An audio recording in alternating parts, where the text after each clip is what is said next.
El Corán ofrece poca información biográfica concreta sobre el profeta islámico. Se dirige a un mensajero de Dios individual, a quien varios versos llaman Mahoma, y habla de un santuario de peregrinación que está asociado con el valle de la Meca y la Kaaba.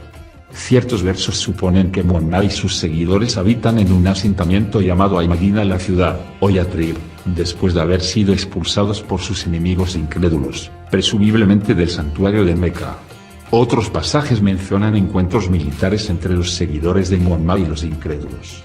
A veces se vinculan con topónimos, como la referencia de paso a una victoria en un lugar llamado Badr.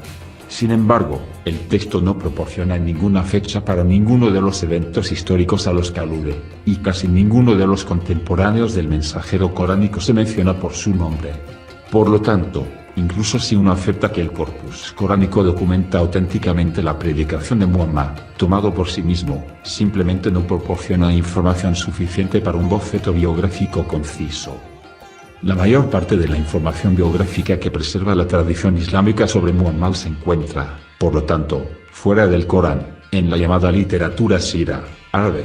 Podría decirse que la obra más importante del género es Muhammad ibn Ishaq, muerto en 767. Kitab al-Maghazi, libro de las expediciones militares del profeta. Sin embargo, este trabajo solo se conserva en reelaboraciones y abreviaturas posteriores, de las cuales la más conocida es Abd al-Malik ibn Hisham, murió 833. Sirat Muhammad Rasulullah, la vida de Mahoma, el mensajero de Dios. El libro original de Ibn Ishaq no era su propia composición, sino más bien una compilación de informes autónomos sobre eventos específicos que tuvieron lugar durante la vida de Muhammad y también antes que Ibn Ishaq organizó en lo que él consideraba su orden cronológico correcto y al cual él agregó sus propios comentarios. Cada uno de esos informes normalmente se introduce mediante una lista de nombres que lo rastrea a través de varios intermediarios hasta su fuente principal, que en muchos casos es un testigo presencial, por ejemplo, la esposa del profeta, Aisha. Las variantes del material compilado por Ibn Ishaq, así como más material sobre los acontecimientos en la vida de Mahoma, se conservan en obras de otros autores, como Abd al-Razzaq, muerto en 827, Al-Waqidi, muerto en 823. Ibn Sa'd, murió en 845, y Al-Tabari, murió en 923.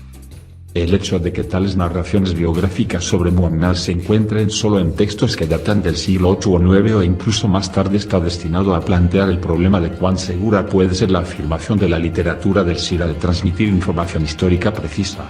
Esto no quiere decir que haya necesariamente un elemento de fabricación deliberada en el trabajo, al menos a nivel de un compilador como Ibn Ishaq, que claramente no estaba inventando historias desde cero. No obstante, se esperaría algo de acrecentamiento de la leyenda popular sobre una figura tan seminal como Mahoma. Al menos para los historiadores que son reacios a admitir informes de intervención divina, el problema se ve reforzado por los elementos milagrosos de algunos de los materiales incluidos en la obra de Ibn Ishaq. Además, algunas de las narrativas en cuestión son evidentemente adaptaciones de motivos bíblicos diseñados para presentar a Muhammad como igual o superior a las figuras proféticas anteriores, como Moisés y Jesús. Por ejemplo, antes de la emigración de Mahoma a Medina, se dice que recibió un juramento de lealtad por parte de 12 habitantes de la ciudad, un obvio paralelo a los 12 apóstoles, y durante la excavación de una trinchera defensiva se dice que Medina Muhammad curó milagrosamente a todos los trabajadores de un puñado de fechas, recordando que Jesús alimentó a la multitud. Finalmente, es claramente posible que algunos informes sobre eventos en la vida de Muhammad no surgieron de la memoria histórica, sino de la especulación exegética sobre el contexto histórico de versos particulares del Corán. Comparando cuidadosamente versiones alternativas de una misma narración biográfica, los estudiosos han podido demostrar que un cierto número de tradiciones sobre la vida de Muhammad, por ejemplo, un relato de la emigración del profeta de la Meca a Medina, ya estaban en circulación al final del siglo VII. Un importante coleccionista de esas tradiciones tempranas fue Urwa ibn Zubair, un pariente de Aisha que probablemente nació en 643 y que se ve plausiblemente que tuvo acceso de primera mano a antiguos compañeros del profeta. Además, una serie de detalles rudimentarios sobre Mahoma son confirmados por fuentes no islámicas que datan de las primeras décadas después de la fecha tradicional de la muerte de Muhammad. Por ejemplo, una crónica siríaca que data de aproximadamente 640 menciona una batalla entre los romanos y los árabes de Mahoma, y una historia armenia compuesta alrededor de 660 describe a Muhammad como un comerciante que predicó a los árabes y de ese modo desencadenó las conquistas islámicas. Tal evidencia proporciona suficiente confirmación de la existencia histórica de un profeta árabe con el nombre de Muhammad. Ciertas tensiones con la narrativa islámica de la vida del profeta permanecen. Sin embargo, por ejemplo, algunas de las fuentes no islámicas presentan a Mahoma como si todavía estuviera vivo cuando los conquistadores árabes invadieron Palestina, 634 al 640, en contraste con la opinión islámica de que el profeta ya había fallecido en este punto. En resumen, no hay una razón convincente para sugerir que el andamiaje básico del relato islámico tradicional de la vida de Muhammad no es histórico. Al mismo tiempo, la naturaleza de las fuentes no es tal como para inspirar confianza de que poseemos un conocimiento históricamente cierto sobre la vida del profeta, que es tan detallado como muchos académicos anteriores tendieron a asumir. Especialmente el marco cronológico habitual para la vida de Mahoma parece haber sido elaborado por transmisores y coleccionistas posteriores, como Ibn Ishaq, en lugar de ser trazable a la capa más antigua de las tradiciones islámicas sobre Mahoma. Por lo tanto, las declaraciones del tipo que el 21 de marzo del año 625, las fuerzas de Meca entraron en el oasis de Medina son intrínsecamente problemáticas. La siguiente sección proporcionará, no obstante, un resumen conciso, principalmente de la versión de Ibn Ishaq de la vida del profeta. Este compendio no tiene como objetivo separar el hecho histórico de la leyenda posterior. Por ejemplo, a diferencia de muchos relatos occidentales anteriores, no se intentará eliminar los elementos sobrenaturales de la narrativa con el interés de transformarla en una cuenta que parezca plausible según los estándares historiográficos modernos. Pero, ¿quién era Mahoma? Como Buda, Jesús, Moisés y otros, la historicidad de Mahoma es cuestionable. Parece ser otro testaferro religioso inventado para crear una religión estatal. Su historia está llena de leyendas fantásticas, pero incluso si tuviéramos que encontrar una persona histórica ahí, no sería una de carácter muy elevado o afable.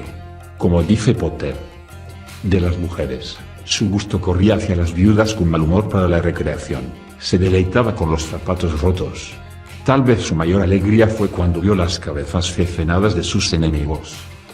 Sus aversiones eran igual de variadas. Detestaba las ropas de seda, los intereses, los perros, las mentiras ajenas, los judíos y los cristianos. Odiaba a los poetas y decía, todo pintor estará en el infierno. Era excesivamente vanidoso. Una hábil poetisa lo satirizó. Fue asesinada cuando dormía con su hijo en su pecho, y el vengativo Mahoma elogió a su asesino. Una vez torturó a un judío para encontrar la ubicación del tesoro escondido y luego lo mató. Y agregó a la viuda a su harén. Extraño fue el carácter del profeta. ¿Cómo puede una persona así inspirar reverencia y devoción? Es uno de los enigmas de la historia.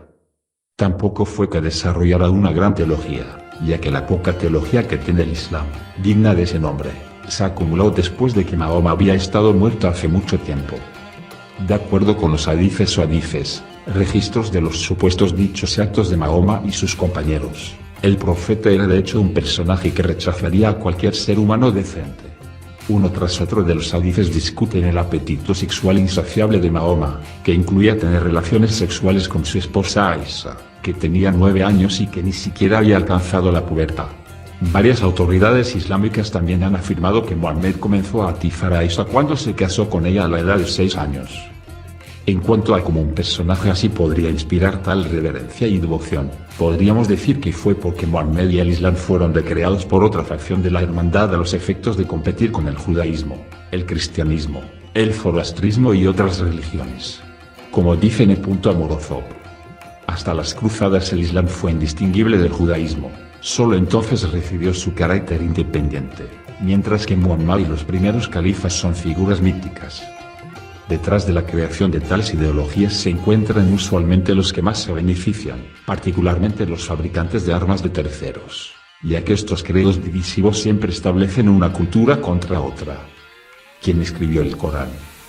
En lo que respecta al Corán, el libro sagrado musulmán, Walker, dice: escrituras mahometanas, a menudo erróneamente pensadas para haber sido escritas por Mahoma.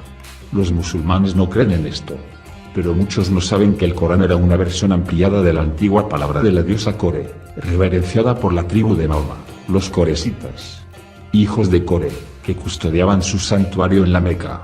La escritura original fue hecha mucho antes de la época de Mohammed por imanes sagrados, una palabra relacionada con ima semita, madre.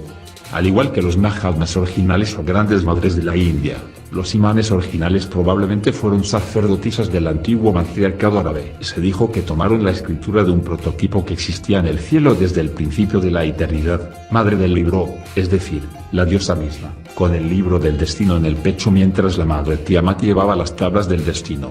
Algunas veces, el Corán celestial se llamaba la tableta preservada. Hubo cierta semejanza entre este y otros libros legendarios de origen divino, como el texto Ur, el libro de Tot y la tabla esmeralda de Hermes.